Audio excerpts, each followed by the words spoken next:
देखिए, आज हम इलेक्ट्रोकेमिस्ट्री जो 12th का चैप्टर है, ये नीट के लिए और जेई के लिए बहुत ही इंपॉर्टेंट है। 12th क्लास के लिए तो है ही इंपॉर्टेंट, लेकिन नीट और जेई के लिए भी बहुत ही इंपॉर्टेंट टॉपिक है जो हम स्टार्ट करने जा रहे हैं। Conductance, conductivity, molar conductivity, equivalent conductivity, इसके न्यूमेरिकल कैसे सॉल्व करती हैं, इस पे डाइल्यूशन का क्या इफेक्ट पड़ता है, ये सब चीजें पढ़ेंगे। तो ये बहुत ही इंपॉर्टेंट, ध्यान रखना, आज का टॉपिक है। अगर आपको ये अच्छा लगे तो इसको सब्सक्राइब और लाइक जरूर करिए, ठीक है ना। लिखिए,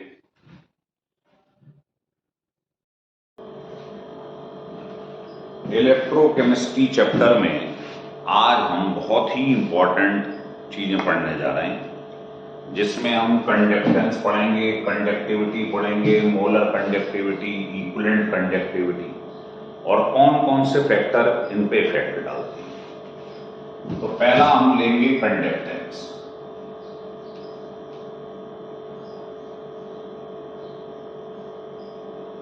देखिए, कंडक्टेंस जो होता है वो रेजिस्टेंस का रेसिप्रोकल होता है ना।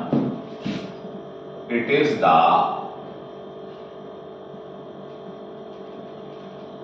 Reciprocal of resistance.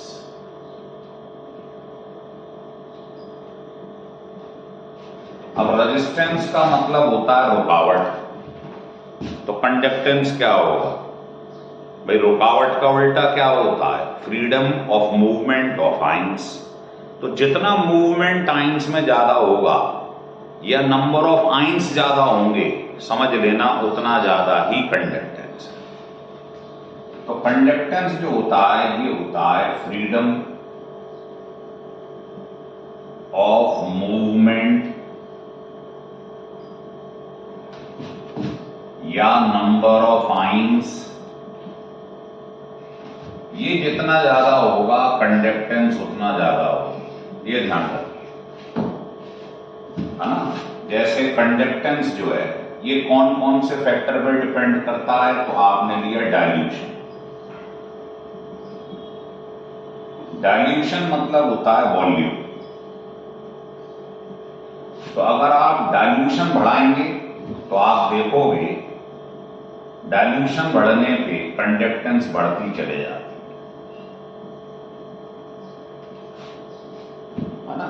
क्वेश्चन है क्यों बढ़ती चले जाती? तो आप देखोगे वीक इलेक्ट्रोलाइट का अलग फंडा है, स्ट्रॉन्ग का अलग अलग।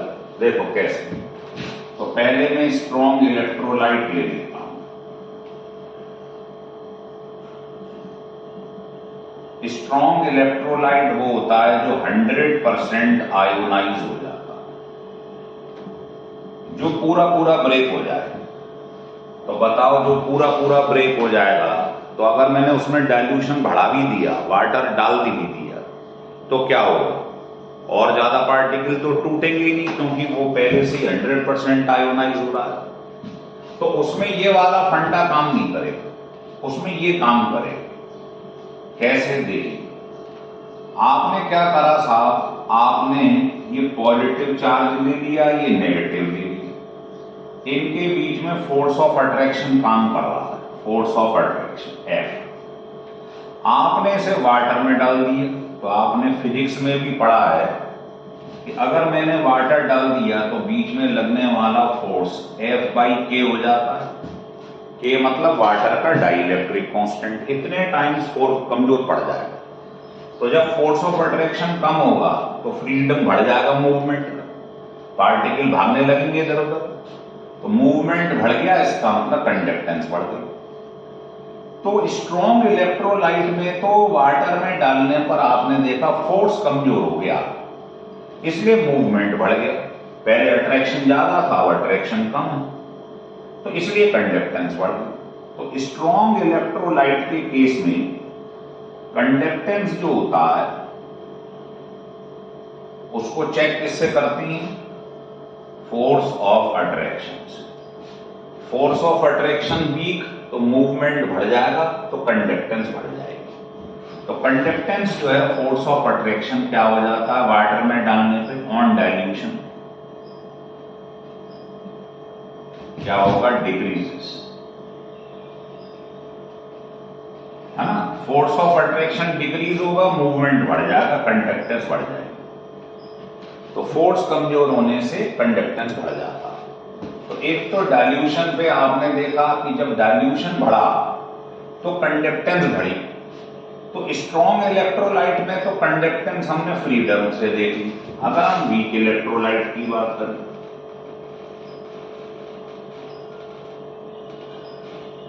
है ना, सारे ऑर्गेनिक एसिड क्या होती है, वीक इलेक्ट्रोलाइट।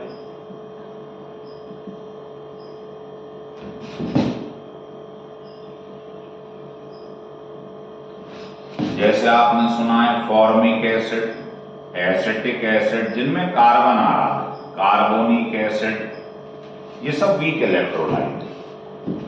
इनका अल्फा बहुत कम होता है। आप मान के चलो लगभग 2% से लेके 5-6% तक, है ना। तो आप देखोगे कि अगर आपने ओस्टवाल्ड डाइल्यूशन लॉ पढ़ा हो 11th क्लास में, ये फार्मूला, तो इस फार्मूले से अल्फा निकाल लो, क्या आ जाए, तो बताओ बेटा। वॉल्यूम, वॉल्यूम क्या कहलाता है, डाइल्यूशन। तो डाइल्यूशन बढ़ेगा तो अल्फा बढ़ेगा। अल्फा मतलब पार्टिकल ज्यादा डिसोसिएट होंगे, इसे कहते हैं डिग्री ऑफ डिसोसिएशन। मतलब जो पार्टिकल है वो कितना टूट रहा है। तो वॉल्यूम बढ़ने पे डाइल्यूशन बढ़ा,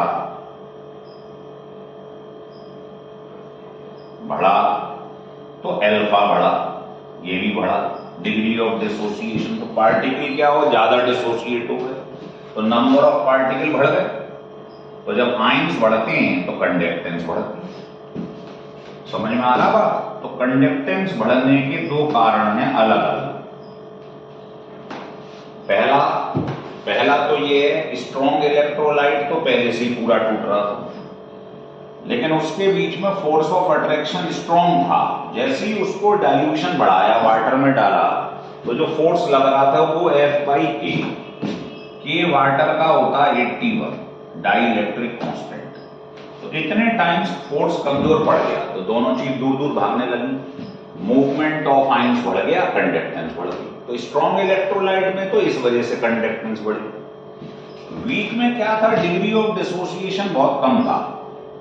और ये ओस्टवाल्ड डाइल्यूशन लॉ 11th में हमने पढ़ा है। इस फार्मूले से मालूम पड़ रहा है कि डिग्री ऑफ डिसोसिएशन डाइल्यूशन के डायरेक्टली, डाइल्यूशन बढ़ेगा तो डिग्री ऑफ डिसोसिएशन बढ़ेगा, चीज ज्यादा डिसोसिएट होगी, नंबर ऑफ आयंस बढ़ेंगे सॉल्यूशन। तो नंबर ऑफ आयंस बढ़ेंगे, इसका मतलब कंडक्टेंस बढ़ेगा। तो चाहे स्ट्रॉन्ग इलेक्ट्रोलाइट हो चाहे वीक इलेक्ट्रोलाइट, दोनों केस में कंडक्टेंस बढ़ती है, बस रीजन अलग। लेकिन डाइल्यूशन का ज्यादा इफेक्ट वीक इलेक्ट्रोलाइट पे पड़ता है ना, क्योंकि इसमें डिग्री ऑफ डिसोसिएशन बढ़ रहा है। क्योंकि डाइल्यूशन का इफेक्ट इस पर ज्यादा नहीं पड़ता, क्योंकि पहले से ही फोर्स बहुत ज्यादा स्ट्रॉन्ग था। तो इफेक्ट ऑफ डाइल्यूशन ऐसे लिख सकते हैं, पूछा गया एक बार पेपर में,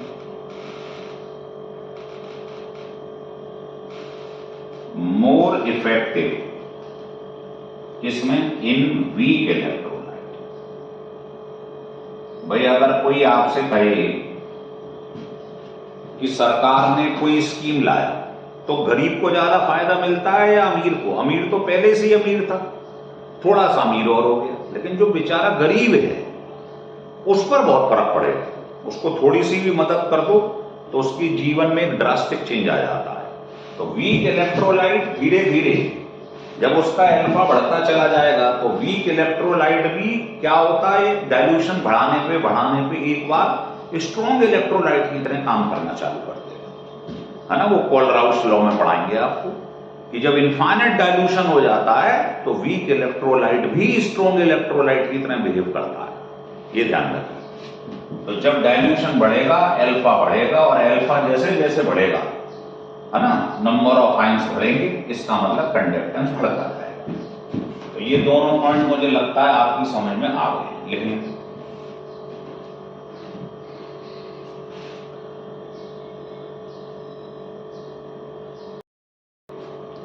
तो ये हमने समझ लिया सारा। अब इसको ही देखो, आगे बताते हैं आप।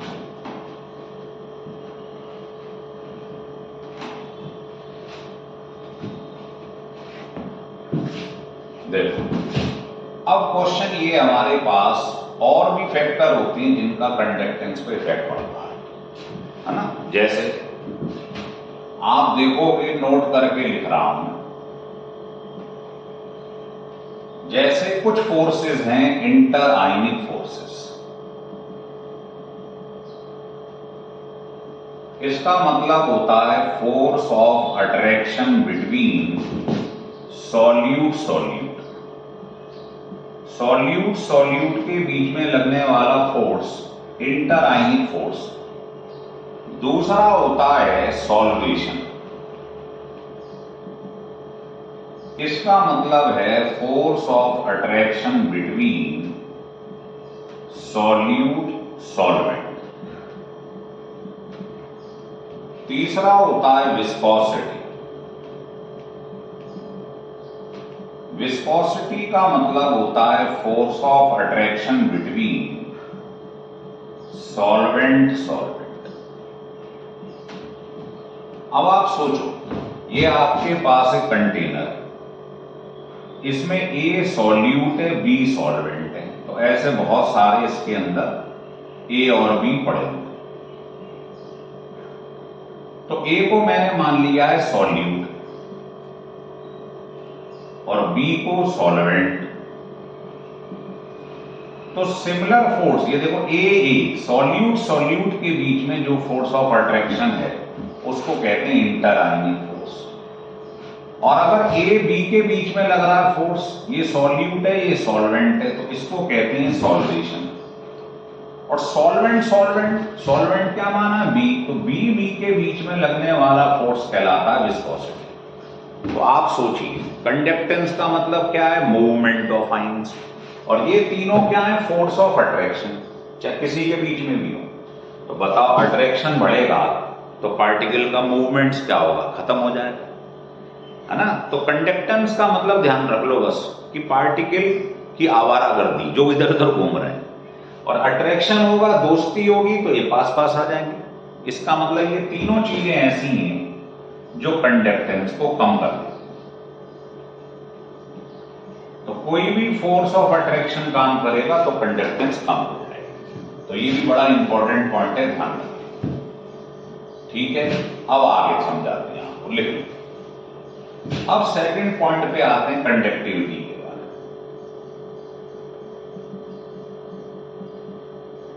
तो कंडक्टिविटी को हम कप्पा से रिप्रेजेंट करते हैं, इसको कहते हैं कप्पा, ये सिंबल है।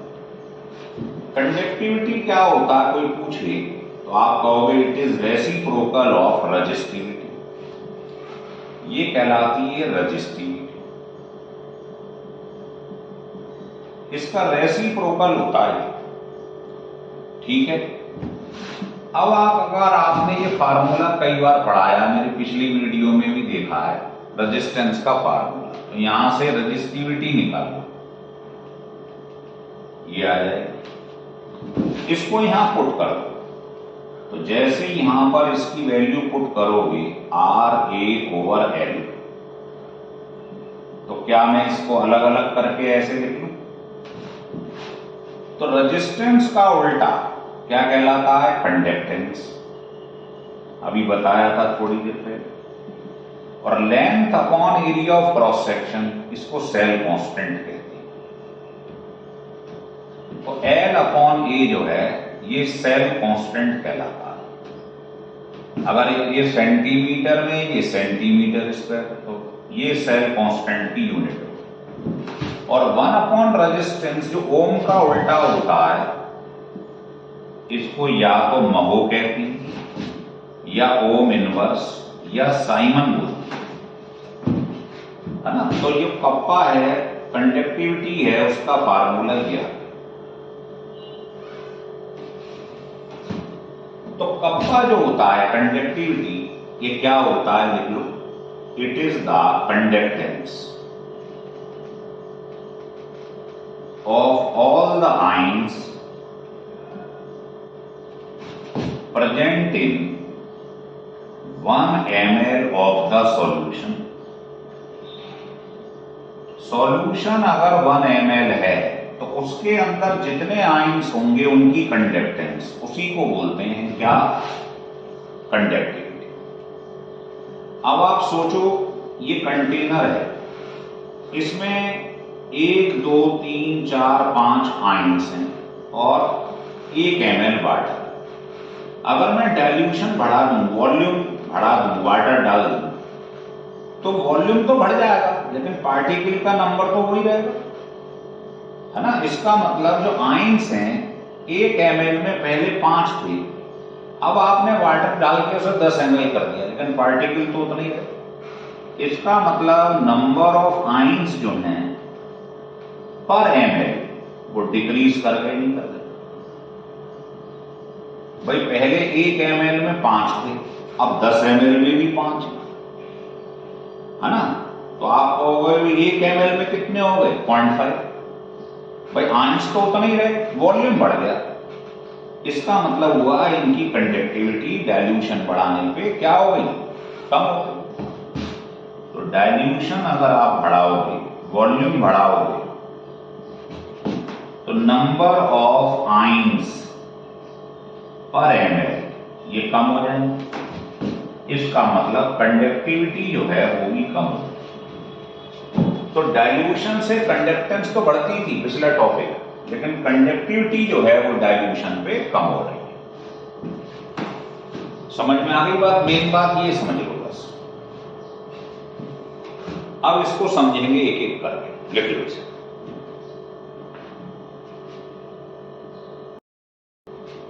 देखिए, तो ये लिख लिया। अब आपको बताते हैं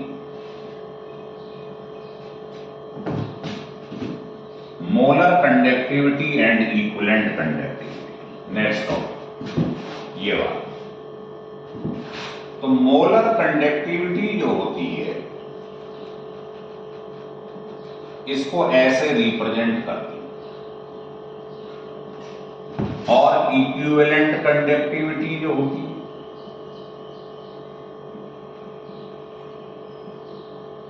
इसको ऐसे रिप्रेजेंट करती है। मोलर कंडक्टिविटी का हमने आपको फार्मूला बताया था, ध्यान होगा आपको, ये इसका रेडीमेड फार्मूला है। और इक्विवेलेंट कंडक्टिविटी का फार्मूला भी यही होता है, बस मोलरिटी की जगह नॉर्मलिटी आ जाती है। और नॉर्मलिटी और मोलरिटी में आप रिलेशन जानते हैं, ये होता है, ये क्या है? एन फैक्टर, जिसके बारे में हम बहुत बड़ी वीडियो देख चुके हैं, है ना। पॉजिटिव या नेगेटिव आयन, अभी इतना समझ लो बस। अब आप क्या करो, इन दोनों को डिवाइड करो, तो इन दोनों में रिलेशन आ जाए। Relation between molar conductivity and equivalent conductivity, दोनों को डिवाइड करो। तो क्या मैं n की जगह m इंटू एन लिखूं? m into n factor. तो दोनों को डिवाइड करूंगा तो आप ये देखोगे ये आ जाए। तो कोई भी क्वेश्चन आ जाए, मोलर कंडक्टिविटी दियो, इक्विवेलेंट निकलवाए, ये फार्मूला लगा दो। n क्या है? n factor. n फैक्टर मतलब पॉजिटिव या नेगेटिव आयन। जैसे मैं आपसे कहूं कि मेरे को इतनी जो है मोलर कंडक्टिविटी दी हुई है एल्यूमिनियम सल्फेट, है ना। तो आप इसकी इक्विवेलेंट कंडक्टिविटी निकालो, तो आप इसे ब्रेक कर देना। ब्रेक कर दी तो बताओ कितने पॉजिटिव आयन है? 6। या नेगेटिव कितने हैं? 6। तो n फैक्टर 6 हो। इस फार्मूले में रख दो, equivalent conductivity into n factor equal to molar conductivity. इससे आंसर आ जाए। हो रहा है क्लियर? चलिए, तो ये दोनों में रिलेशन है, डिवाइड करके निकाल लिया। अब आगे बढ़ते हैं। अब आता है इसका डाइल्यूशन पे क्या फर्क पड़ रहा है। तो इफेक्ट ऑफ डाइल्यूशन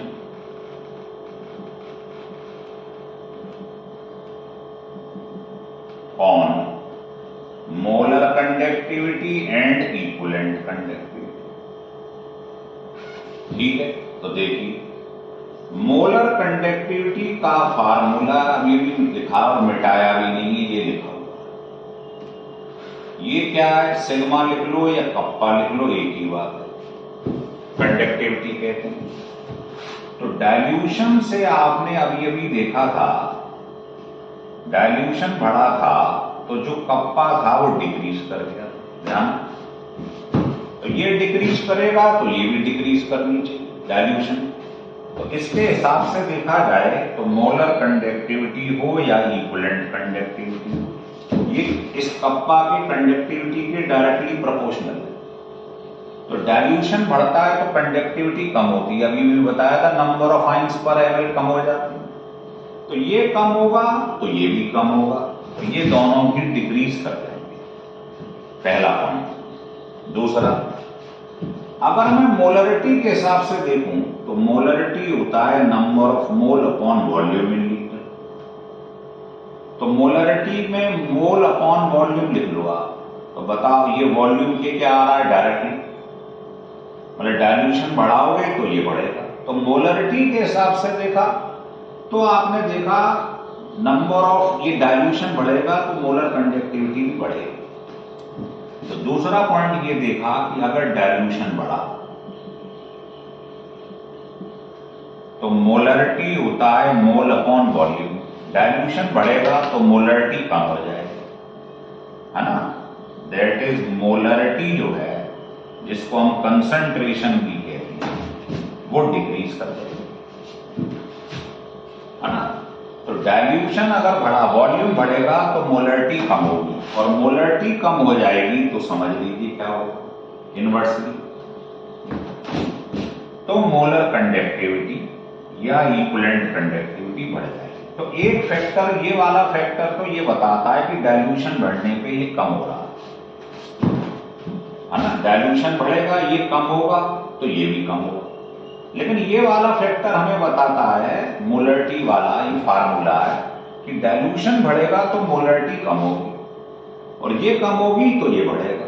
तो इस वाले फैक्टर से तो ये दोनों बढ़ रहे हैं, और कप्पा वाले फैक्टर से ये दोनों घट रहे हैं। लेकिन एक्सपेरिमेंटली देखा गया है कि ये वाला जो फैक्टर है, सेकंड वाला, ये डोमिनेंट होता है ना। तो जो सेकंड फैक्टर है मोलरिटी वाला, ये डोमिनेंट होता है, ज्यादा प्रभावी होता है, मतलब हम इसको कंसीडर करते हैं, इसको नहीं। तो आप डायरेक्ट लिख सकते हो कि ये जो है, इसकी जगह क्या लिख दिया, मोल अपॉन वॉल्यूम। तो ये वॉल्यूम के क्या है, डायरेक्टली, इसका मतलब डाइल्यूशन बढ़ेगा तो मोलर कंडक्टिविटी भी बढ़ेगी। और अभी अभी हमने पढ़ा था मोलर कंडक्टिविटी ये होता है, तो अगर मोलर कंडक्टिविटी डाइल्यूशन से बढ़ेगी तो इक्विवेलेंट भी बढ़ेगी। इसका मतलब फाइनली डिसीजन ये निकाला गया कि जब डाइल्यूशन बढ़ता है, वॉल्यूम बढ़ता है, तो मोलर कंडक्टिविटी बढ़ती है और इक्विवेलेंट कंडक्टिविटी भी बढ़ती है। ये है इसका रिजल्टिंग सॉल्यूशन। दोनों फैक्टर से समझ में आ रहा, मतलब इसके हिसाब से देखोगे तो ये कम हो रहा है, इसके हिसाब से देखोगे ये बढ़ रहा है। तो इन दोनों में इसको एक्सपेरिमेंटली डोमिनेंट ज्यादा माना जाता है।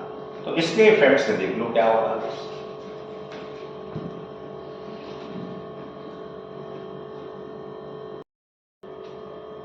हो गया यहां तक क्लियर। अब आगे देखते हैं।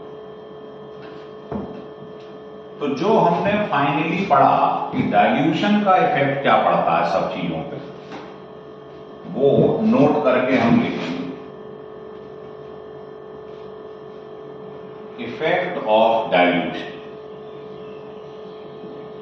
डाइल्यूशन मतलब वॉल्यूम। तो हमने पढ़ा पहला डाइल्यूशन, डाइल्यूशन कंसंट्रेशन के क्या है, इनवर्सली, जिसको आप मोलरिटी भी कहते हैं। पढ़ा है ना आपने, molarity number of mole upon volume. Volume increase होगा तो कंसंट्रेशन या मोलरिटी डिक्रीज होगा। दूसरा डाइल्यूशन जो होता है वो अभी अभी आपने पढ़ा, कंडक्टेंस के क्या होता है, डायरेक्टली प्रोपोर्शनल। कंडक्टेंस मतलब मूवमेंट ऑफ आयंस, ठीक है, या नंबर ऑफ आयंस। तो वो पहला आज हमने पढ़ा दिया। डाइल्यूशन जो है कप्पा के क्या होता है, इनवर्सली 1/k। ये क्या है, कंडक्टिविटी, इसके इनवर्सली। समझिए, समझा, सब दिया, एक जगह लिख रहा हूं। डाइल्यूशन जो है मोलर कंडक्टिविटी और इक्विवेलेंट कंडक्टिविटी, इन दोनों के क्या है, डायरेक्टली प्रोपोर्शनल। ये इसका रिजल्टिंग सॉल्यूशन है जो आपने पढ़ा। हो रहा है क्लियर? अब ये समझ में आ गया। अब देखिए graph between molar conductivity and versus लिख दिया। किसके बीच में खींच रहे हैं हम ग्राफ, ये रूट ऑफ कंसंट्रेशन। इसका नाम होता है डिवाई हकल ऑन सागर इक्वेशन। ये पूछा गया है 2014 में। तो ये रिलेशन जो होता है वो ये होता है, 2014 में कैपिटल बी लिख दिया था, वैसे स्मॉल बी होता है, ओरिजिनल ये होता है। अब ये सब चीज क्या, ये इक्वेशन पूछी गई थी पेपर में। तो अगर मैं इसकी स्ट्रेट लाइन से कंपेयरिंग करवा दूं तो वाई एक्सिस पे ये लूंगा, एक्स एक्सिस पे रूट ऑफ सी लूंगा, तो स्लोप हो जाएगा -b और y इंटरसेप्ट हो जाएगा। तो यहां पहले लिख लें, एक्स एक्सिस पे क्या लेना है हमें, एक्स एक्सिस पे है रूट ऑफ कंसंट्रेशन, स्लोप कितना है -b, माइनस स्लोप का मतलब जानते हो आप, ग्रेटर देन 90, और c मतलब y इंटरसेप्ट। तो y इंटरसेप्ट जो है वो ये molar conductivity at infinite dilution, और y एक्सिस पे क्या लिया है, तो y एक्सिस पे है मोलर कंडक्टिविटी। इन चारों को लेते हुए ग्राफ में ड्रॉ करूंगा, पहले से देख लो आप।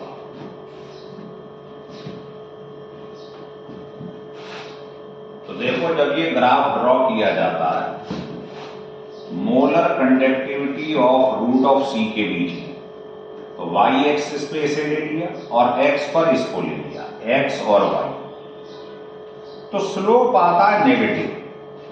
तो आप देखोगे ये ग्राफ किस टाइप का, मतलब इसको आगे अगर मैं ड्रॉ कर लूं तो ये स्लोप 90 डिग्री से ज्यादा होता है, और इसको क्या माना गया है, -b, है ना।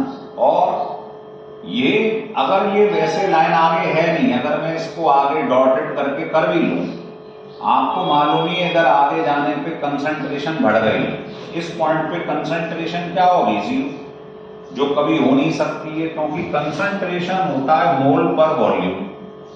तो कंसंट्रेशन 0 का मतलब है यहां वॉल्यूम क्या हो जाएगा, इनफाइनाइट वॉल्यूम, है ना। तो इनफाइनाइट वॉल्यूम होता नहीं है कभी, है ना। लेकिन आप इस पॉइंट को, अगर इस पॉइंट पे मोलर कंडक्टिविटी देखोगे, जब कंसंट्रेशन क्या है, टेंड्स टू 0,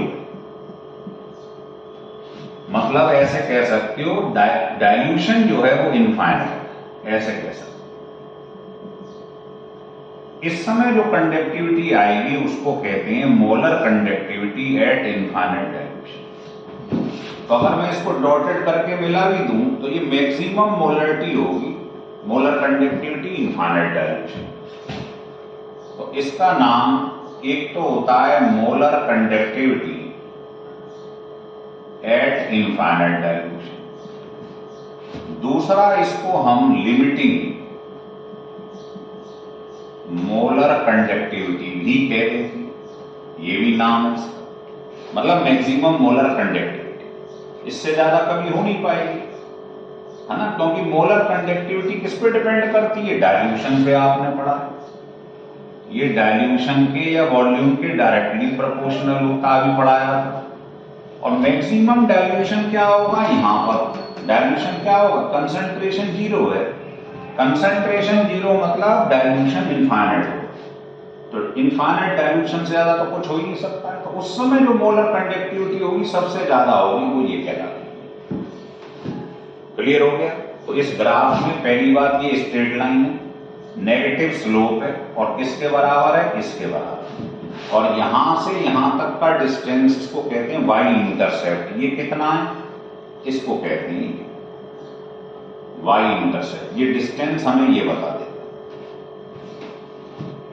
समझ में आ रहा? तो ये इक्वेशन जो आपने अभी लिखी थी, इसकी कंपेयरिंग इससे करा दो। वाई एक्सिस पे ये, एक्स एक्सिस पे root of c, slope minus b है, और सी जो कहलाती है molar conductivity at infinite direction.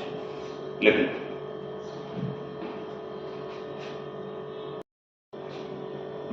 तो लिख लिया आपने यहां तक। अच्छा, अब ये ध्यान रखना, ये जो इक्वेशन आपने लिखी है ये वाली, ये मैंने आपको बता दिया, ये जेई 2014 में पूछा गया क्वेश्चन। उसमें क्या करा था? उसने 4 ऑप्शन जो लिए थे, किसी में यहां ये कर दिया, कंफ्यूज मत होना, किसी में यहां ये था प्लस लगा दिया, किसी में ये लगा दिया, यहां पर कर दिया ये, यहां ये लगा दिया। तो हमें ध्यान रखना है ये रिलेशन ये, मतलब यहां पर मोलर कंडक्टिविटी है, यहां molar conductivity at infinite direction है। तो ये आंसर इसका सही था जो आपने देखा ये वाला चौथा।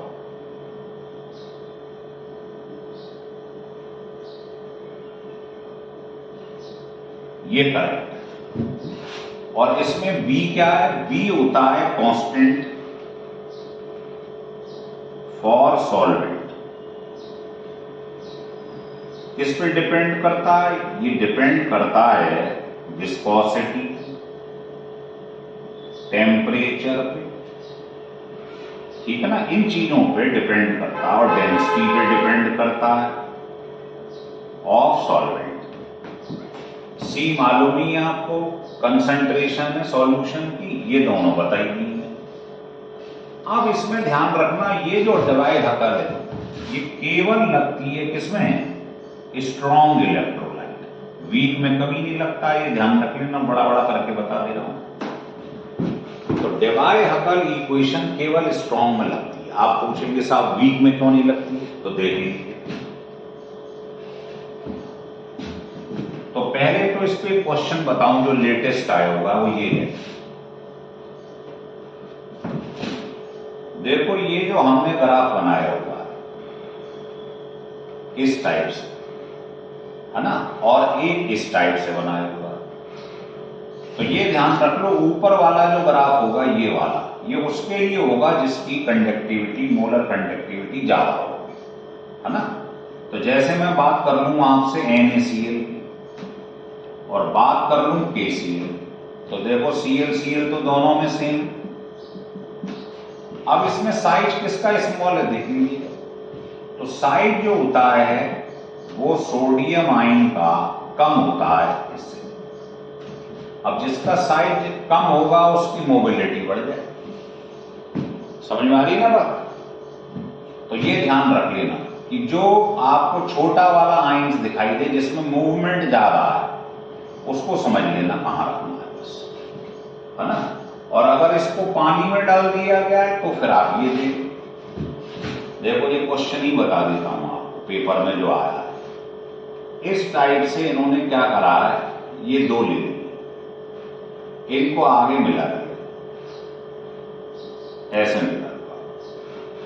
ये मोलर कंडक्टिविटी है, ये रूट ऑफ सी है। तो वो पूछ रहा है एक ऑप्शन में उसने क्या करा, यहां NaCl लिख दिया, यहां KCl लिख दिया।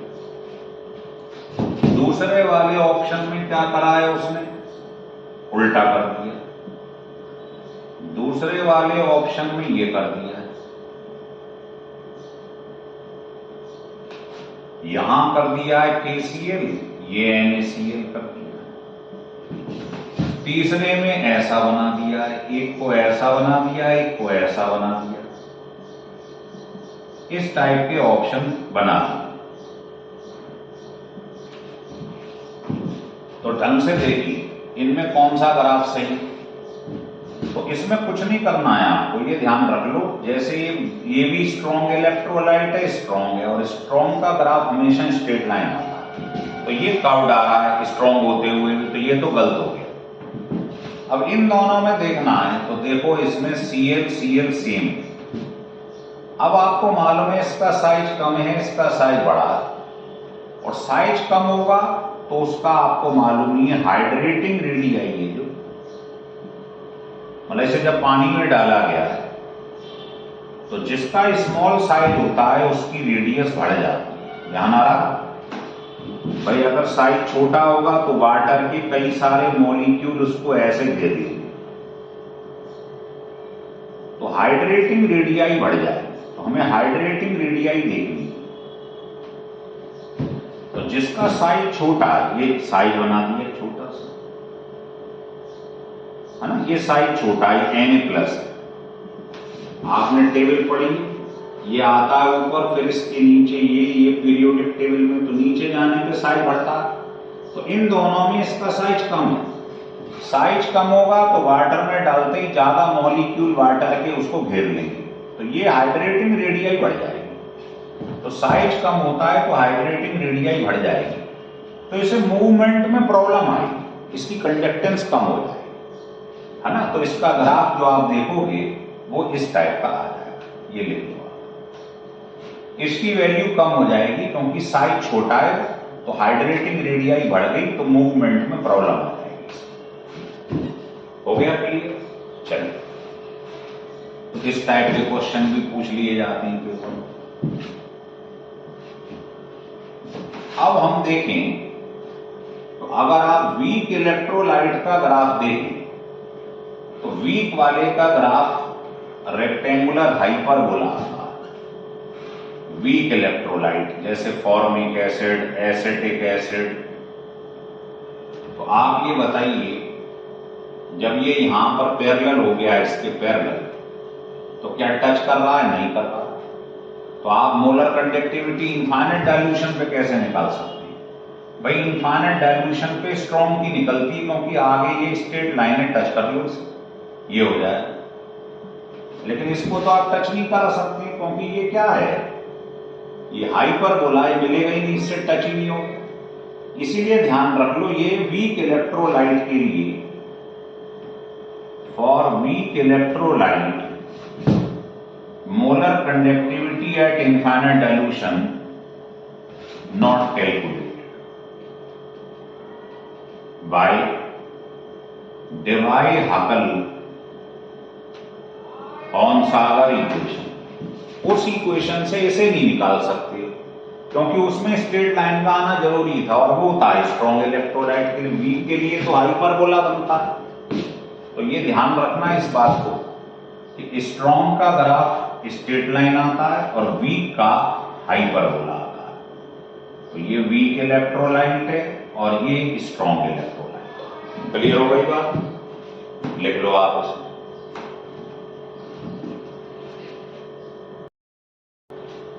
तो अब आपने ये देख लिया, तो क्वेश्चन ये है कि मोलर कंडक्टिविटी इनफाइनाइट डाइल्यूशन पे वीक इलेक्ट्रोलाइट के लिए आप नहीं निकाल पाओगे, वीक इलेक्ट्रोलाइट के लिए। लेकिन इसके आगे हम पढ़ाएंगे आपको कोलराउश लॉ। तो कोलराउश लॉ के अंदर आपको वीक इलेक्ट्रोलाइट की molar conductivity at infinite dilution calculate करके दिखाएंगे। इस लॉ से हम आपको वीक इलेक्ट्रोलाइट का भी निकाल के दिखा देंगे ये क्या होगा। तो अब अगला टॉपिक हम यही पढ़ेंगे। तो बस अभी तो आप इसको लिख लो, फिर इसके बाद ये वाला टॉपिक पढ़ेंगे। हो गया क्लियर? लिख लो।